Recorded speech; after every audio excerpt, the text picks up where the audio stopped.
All right, what's up, everybody? Welcome to episode 38, I think. I forget every single time. I'm with my friend Josh Perreira. He is a pro fighter. You're 4-0 with 4 finishes, right? Yes, sir. You're a savage. I actually met you at LFA 180. I fought like second, I think. You were the first fight on the main card, right? Yep. And I mean, I was too beat up, but I tried to watch your fight. I watched the first round, and you were like whooping on that guy. Sure. Not like I'm not trying to be disrespectful to him, but you were working him. Thanks, I appreciate that, man. Hey, you still showed great heart and great skill in your fight as well, man. Thank you. I mean, that's nice, but skill I think is more important. It's a learning experience. You know, you take a step back to take a leap forward. Yep. And then look at you most recently. Yeah. So yeah. all is well.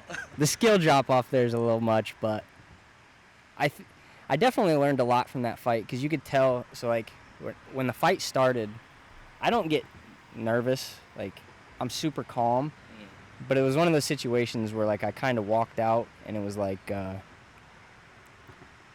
didn't warm up properly. I'm not making excuses. Like he was better than me, but it was one of those things where I didn't warm up properly. I went out there and it was like when it started, I wasn't aggressive enough. And so I realized, like, every fight from here on out, I cannot start like that again. It has to be, like, I'm taking the center of the octagon as soon as the bell goes off. And, like, I'm starting first. Like Conor McGregor always says, like, be first. Yep. So that was the main thing I learned. So going into this last fight, that's what I did. Like, the bell rang, and I went on his half. Yeah. I was like, all right, we're going to start here. Fight in a phone booth kind of stuff. Yep. But I was upset with the way it happened. I mean, I wanted a pretty knockout. I wanted to, like, slip, boom. But I take what I can get, I guess. Still a great performance, and you got a shiny belt from it, too, Thank you. Oh, yeah. But enough about me. I'm not that important right now, so... Can you tell me a little bit how, like, you used to live in Hawaii, right? You moved to Ohio. Can you tell me about that? Yeah, I moved out here, almost 7 years ago now. Was partying a lot, hanging out with, friends from high school. I was working at a deli about a couple hundred feet away from Kailua Beach, Just didn't really think I had anything going for me. And I had a buddy that moved, a really close friend of mine, move out here to Ohio to help open up a gym for gymnastics and parkour. Me being a Conor McGregor fan when I was younger, Ido Portal, who was a parkour specialist and a movement specialist, I was drawn to parkour and gymnastics just because of the animalistic movements, being able to flow. I also got into capoeira from there after that as well. But when I moved out here, I was trying to get a boxing match in the Arnold Classic. I was always a martial artist from birth, or from my younger ages, or when I was younger, and I knew I wanted to get into fighting, but I didn't know where to start. Mm-hmm. And when I moved out here, tried to get a boxing match, thought I was Rocky Balboa running out in the snow, and I got sick with pneumonia before the Arnold Classic happened. And I got back into my old ways, started partying, started drinking, started working for the service industry, and then one day after an Arnold Classic, me and my buddy at the time, we were helping Michelle Warnke, who was famous from American Ninja Warrior at the Arnold Classic, helped her make 3 warp walls, which is like the half wall that you run up and grab the top. Mm-hmm. And after that, we went to Rude Dog to watch John Jones fight Anthony Smith, and Matt Brown was there. And that was the first time I ever met Matt Brown, who's my head coach and a very good friend and mentor. And, he said, well, we just opened up a gym right up the road. I was telling him about myself, and then you hear somebody yell, "The champ is here!" And I look back, and Israel Adesanya at the front of the bar, tallest guy in the room. And he had just gotten done with the press conference in Cleveland for the Kelvin Gastelum interim title fight. And I was a fan of his in kickboxing. I always thought he was a phenom, and I told him a little bit about myself. I brought over a piece of paper, a napkin, and a Sharpie, and I was like, "Oh, I need your autograph," kind of stuff. And I told him a little story about myself, and he was like, oh, okay. And he looks over at Matt, and he's just like, that's where you start. That's where you start. That's where you get your foot in the door. And I went straight to the gym after that, and I took my first loss off of a week's notice, and never looked back, you know? Yeah. And yeah, that's about it. No, that's actually an awesome story. Yeah. That's crazy. What was your first thought when you met Matt Brown? Like your initial opinion of him? You know, usually the same thing that everybody says. Yeah. Holy shit, that's Matt Brown. But you know, I grew up watching him, BJ Penn, Nick Diaz, you know, and plus that legendary win streak that he was on as well. Yep. You know, I saw his fight versus Eric Silva when he was the main event, and you know, the brutality, but finding beauty in that chaos. That's his style. He just presses forward, bites down in his mouth guard, and I emulate that style a lot too. And above all, he's just a great human being, man. Yeah. Great human being. When you could, I feel like, always tell, like, when someone has good intentions, they have like a good aura about them. You know what I mean? When we first walked in here, so we had just got back. Me and Isaac just got back from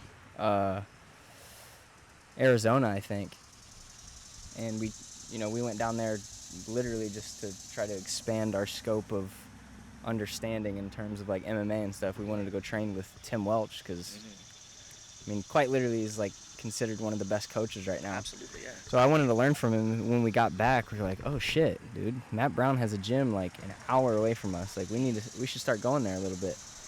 When we walked in, at first, we didn't know who to talk to, so I think it was one of the guys in the class. I can't remember his name. He was like, oh, just talk to Matt. And I was like, shit, dude, I got to talk to Matt Brown, like off the start. But my first impression of him, I felt like intimidated because he seems like a very serious person, not like someone who's just like dicking off, you know, like he seems very serious. So I feel like was a little like intimidating. Yeah. And then, like you said, I mean, he's literally an MMA legend. Like my stepdad and like our friends like would all say, dude, Matt Brown's like he's a legend. Like that was kind of nerve-wracking, but anyway, what was your amateur career like, and you know, how long have you been fighting? Started in 2020, and I've had 3 fights every single year since then. You know, lost my first one, got a couple wins together, got my first title fight for Ohio Combat League against very tough, one of possibly the scariest flyweight at the time in the region, and I got bit by a brown recluse about 2 weeks before my fight, all over my face, right here. It started getting necrotic, and my lymph nodes started swelling up, and you know, I still took the fight on antibiotics, and I still beat him. So wow. That was the most important fight I've had, I think.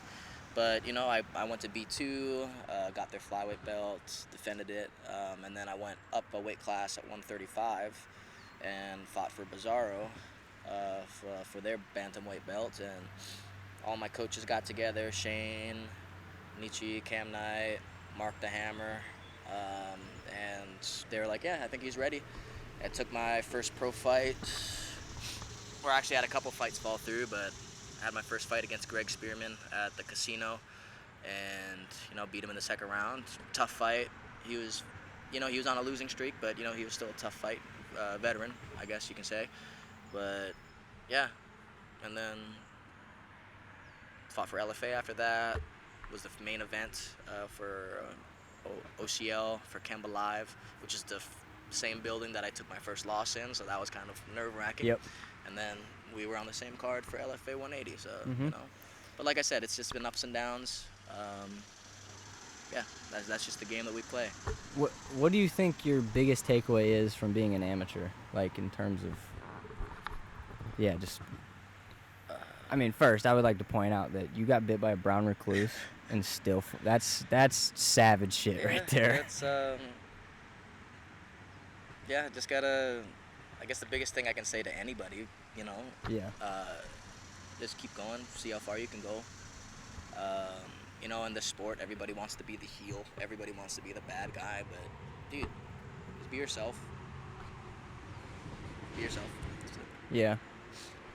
Yeah, I understand that. I mean, I do want to touch on the fact that you fought on antibiotics, though. That's just crazy. It felt like my feet were stuck in the sand, but I the bet. moment I saw a single leg, I was like, fuck, I gotta get this guy down. Took his Yeah. back, and that was it. So, Yeah. But, I mean, because that dude, antibiotics wipe you out. yeah. Like, you have no energy, nothing. I was gassed while saying my post-fight interview, and I totally forgot what we were talking about, so I just started talking about my spider bite, and everyone was just like, how do you feel in the fight, though? I was like, yeah, but that spider, bro. Whatever. But, yeah, it's, yeah, I don't want to get, like, sentimental or whatever, but I always saw, like, you know, Rocky, no matter how hard you get hit, you gotta keep moving forward, you know? So Yeah. nothing's gonna hit you harder than life. That's true. You can't control anything outside of the cage, but you can definitely control what you can do, what's inside the cage. So Yeah. just bite down in your mouth guard and keep going. That's fair. I talk about that a lot on this podcast. Like, I try to preach, you know, being happy and grateful for everything you have, regardless of the situation you're in, no matter what it is. Yeah. Like, there's people that don't have food. There's people that can't see. There's people that can't, like, there's things that could happen that are way worse than your situation right now, you know? And, like, I'm not saying, you know, don't, like, take your situation seriously, but be grateful for the things that you have. Yeah. Just be a light in a dark room, you know. Just be smiles, you know. Yeah. Even if you're having a bad day, you know, most important thing you can do is show up and still do your best. Yeah. So just do that. I think a big thing is not taking yourself too seriously. Yeah. When people take themselves too seriously, it's like, you just gotta chill out. Shoot, you see me when I was born, you know, I'm freaking doing Yeah, all this. exactly, Just yeah. have fun, man, have fun. There's no reason to be going 100% every single time, you know. Right. God's only given us so many fights, and you want to waste them all in the gym? Yeah. You know, so have fun, play with your partner, you know, see if this thing works. Okay, that didn't work, so I'm not gonna do that again, you know. So just have fun. I was in the back of my last fight, and I was like, I'm usually, like I said, I'm very calm, so I just sit there. The one thing I do want to say is, like, it's crazy how different people, like, approach it differently. Like, some people they have to be super hyped up, and they're, like, punching stuff, and then some people are just sitting there, like, super calm. Like, it's just, that's a weird thing to me. But I noted to myself, like, I was getting a little nervous, or the nerves were coming up, and I was like, I told myself, like, hey, you're only going to get to do this so many times. You know, there's going to be a certain point where you're 60 years old and you're going to look back and you would give anything that you have right at that moment to be back here right now. Yeah. I was like, so enjoy this. Enjoy this feeling. Enjoy the walkout. Enjoy being in there. Enjoy everything. Everything. So what would you say is the biggest difference in terms of, like, everything, competition, the approach to a fight, everything between being a pro and an amateur? It's just the experience. That's really it, you know. Gaining as much knowledge as you can as an amateur. Have the tough fights. Have the fights that you don't want to fight, because once it's pro, it matters, you know. Yeah. But as an amateur, gaining as much experience as you can and fighting tough opponents, you can bring that into your professional career as well.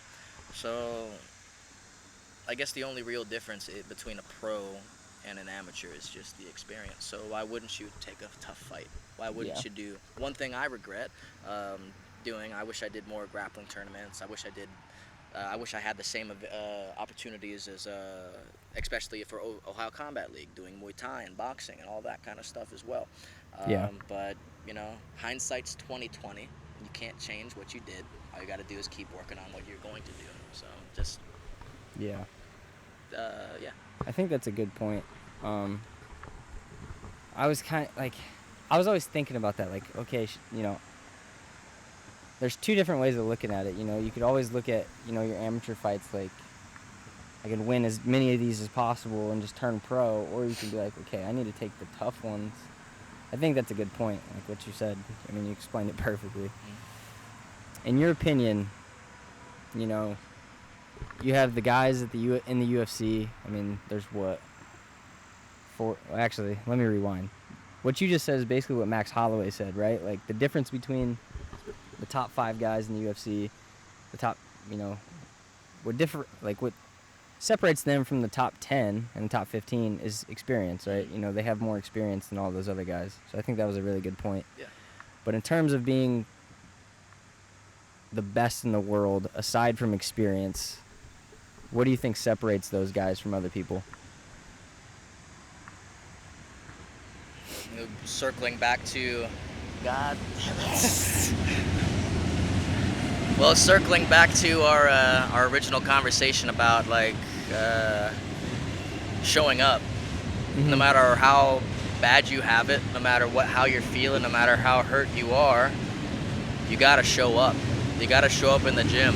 You gotta do it like you love it. You got to, even if you hate it, you gotta do it. You gotta do the stuff that you don't want to do, because even if you don't come in for one day, your opponent is training that day, or your opponent 10 fights down the line is still training that day. So just show up, pray for the best, do your best. Okay, I don't think this train is as long as the last one. So. Yep. There we go. Hopefully they heard that. Lord. But no, I think, that's a great way to look at it. I mean, you either take it seriously or you don't. Yeah. What is your, without giving too much, you don't have to give me the secrets, but what is your thought process leading up to a fight? Like, the day before, right before? Just walk me through that process. Trying to hold it together. I'm terrified. I'm nervous. I'm worried about what my family's gonna think, if I'm gonna embarrass them or my team. All of these small little things. I used to cry before some fights too. It's you got to take it serious. You got to get those butterflies into formation. That's what my friend Miles Robinson used to always say. And but once you hear your name get cold, once you start getting closer and closer to that cage, it's almost like everything kind of fades away. And once you're in there, he shows up. Yeah. It's almost like everything that you've gone through, everything that you're training, everything manifests itself when you're in there, and you become the manifestation of unarmed combat when you're in there. Yeah. And it's you either show up or you don't. And thankfully, my guy always shows up. Yeah. I mean, that's beautiful. And it's like I can go to every single one of my fights and I can say I did this, I did this, I did this, I did this. It's like photographic memory. It's like it's pretty cool. At least for me, I've talked to some people like, oh, I black out or something like that. But it's like almost like I'm watching myself do everything, and it's like I'm almost like an out of body experience. It's something that I can never explain. You can't bottle that up and keep it forever. Yeah. And the only way you can experience that is when you're in there. And it's a crazy feeling. I think that, I mean, I could be wrong, but I think that's one of those situations where it's like you're so engulfed in the moment that it's nothing else exists except that There's only second. 2 people in the world, man. Except that. And that ref ain't even there either. Exactly. No, he's not. Nope. You don't see that guy Nope. at all. Which is a crazy. It's just, I don't know. Fighting is such a crazy thing. Yeah, It's beautiful. Love it. I was reading this book. It's called The Fighter's Mind. Mm-hmm. And I was telling Isaac on the way down here, like, I struggle with, I'm good beforehand. The only time that kind of really, like, messes with me is right before. Like, we're both in the cage. They both announced, like, everyone's out of the cage, and it's that moment when the ref says, "Are you ready?" and "Are you ready?" That messes with my brain a little bit. And they were talking about that in that book, and it said, I forget who the guy was writing about, but he asked that guy a question, and he said, the way I frame it is like he loves samurai. Like, samurai was his big thing, which I love samurai too. They're legit. But he said he looks at it like it's a blank canvas and he's about to paint a masterpiece. Yeah. So it's like it's just a blank slate, Yeah. and we're about to start. And I was like, okay, that's a good way to frame that. Yeah. And I read that right before, like, it was the day of my fight, and it was like 2 hours before. I was like, okay, that's how I'm gonna try to frame It's this. like, man, I already got this in the bag. Yep. We're good. Yep. Nice. So, all right, that was a little serious, I guess, No. which I love, but let me give you some rapid fire questions. You don't have to answer them in depth if you don't want to. All right, let's hear it. Do you have any good, like, morning or night routines? In the morning, I look at my shoes, and I'm like, fuck, I don't want to do this, but I go, and I do it anyway, and at night, I smoke a little J, and I go to sleep. That's it. Hey, that's fair. Yeah. Do you like to read any books? You like to Yeah. read? What? Book of Five Rings, Art of War. I listen to a lot of audiobooks when I go running, or if I'm driving for however long, I pop on an audiobook, because I don't think reading and driving is quite a good idea. Yeah. But yeah, I do a lot of that. You know, a lot of stuff that helps me think in a different mindset. You know. Yeah. Is there anything you like to do or you enjoy doing outside of fighting? Yeah. I'm a huge dinosaur nerd, actually. I have a huge fossil collection, megalodon teeth. That's badass. A whole bunch of other stuff, fossilized fish, you know, sea turtle. Always like to. I used to make models when I was younger, like tanks and stuff like that. But above all, I love hanging out with Tiffany, my fiance. Yep. You know, my little foo-foo dog, Lonnie. I always had bigger dogs when I was younger, but you know, Lonnie's cool too. Yeah. Love that thing. But yeah, just That's good. Yeah, that's perfect. about it. That's perfect to come, like, you know, you get done hard training, you come back to that. That's my calm. And even sometimes I like to pick up an extra shift at the restaurant, or I do landscaping, not just because for money reasons, but I just like to. I like to do stuff. I like to stay outside. I like to conversate with people, talk with people. You know, so yeah. Yeah, that's cool.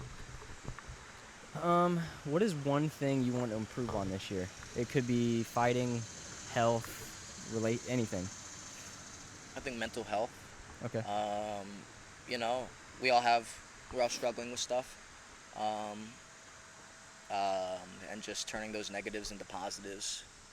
And like you said earlier, you know, so many people around the world are going through so many different things and worse things.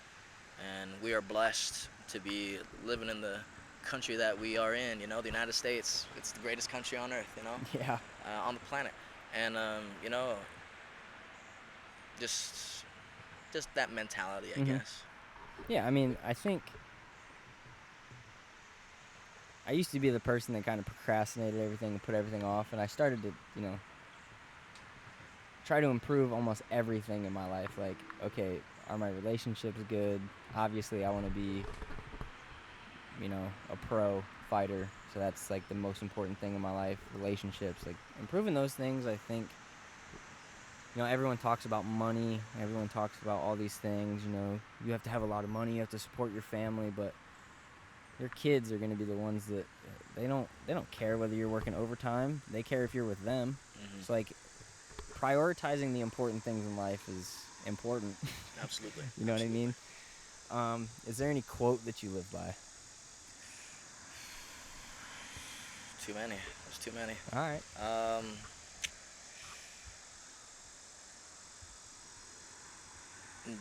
I always like to read, probably a little corny, but be formless, shapeless like water. Yep. Put water into a cup, it becomes a cup. You put water into a teapot, it becomes the teapot. You put water into a bowl, it becomes the bowl. You can either flow, or water flows, or it can crash. So be water. Being able to, you know, not just in a fight, roll with the punches outside.